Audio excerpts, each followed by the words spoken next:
Living life, every day, late at night, not okay. All I want, and I pray, all I need are some better.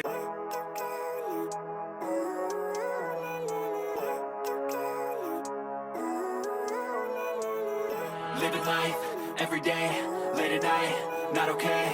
All I want, and I pray, all I need are some better. Showbiz Kachika TV. Hello mga kachika!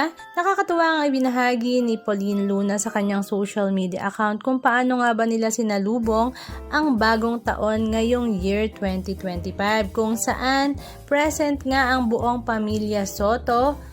Hindi nga lamang ito magkakapatid na Soto dahil kasama nga ang mga anak nito hanggang sa mga pamangkin at sa mga kaapu-apuhan na talaga namang tuwang-tuwa nga ang lahat dahil kumpletong-kumpleto nga sila para salubungin ang bagong taon. Ang Soto clan nga ay umakyat pa ng Baguio para nga doon mag-celebrate at hindi nga lang ito basta sa Baguio dahil sa Alpalan Baguio Mountain Lodge nga sila nag-check-in na talaga namang alam naman ng lahat na kung gaano nga ba kamahal dito dahil ito nga ay isang private mountain lodge para nga lang sa mga nakakaangat. Pinasilip nga rin ni Pauline Luna kung gaano nga ba ka-sweet si Bossing Vic Soto sa kanilang panganay na anak na si Ate Tali at ganon din naman si Tali sa kanyang daddy.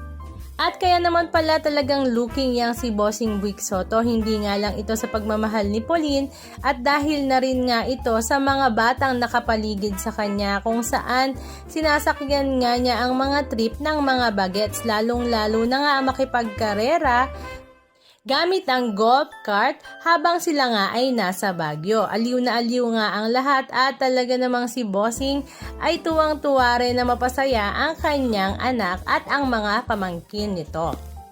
Join din nga sa pag-akyat sa Baguio para nga sa New Year's celebration ng pamilya ni Vice Mayor Gian Soto kasama nga ang kanyang asawa na si Joy Soto maging ang kanilang ang 6 na anak.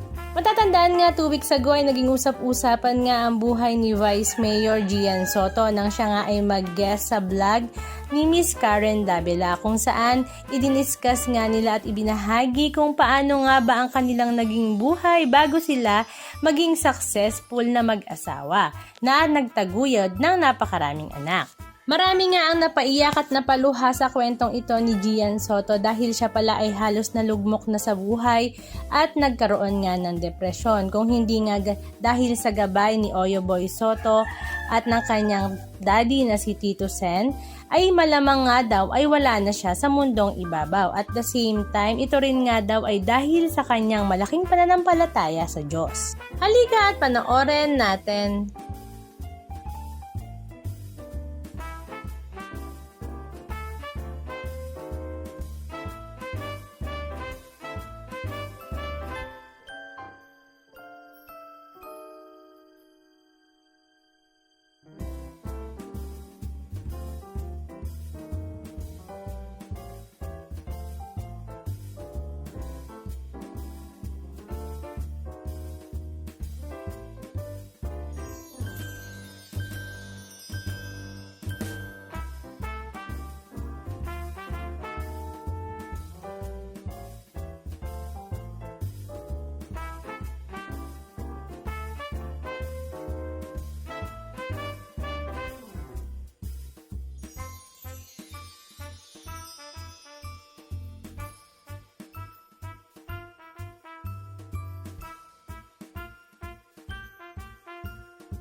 paano yung flop?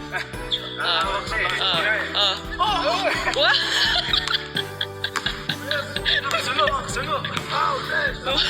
Galing. Paano yung flop? Anong masasabi nyo mga kachika? Just comment down below. And please don't forget to subscribe.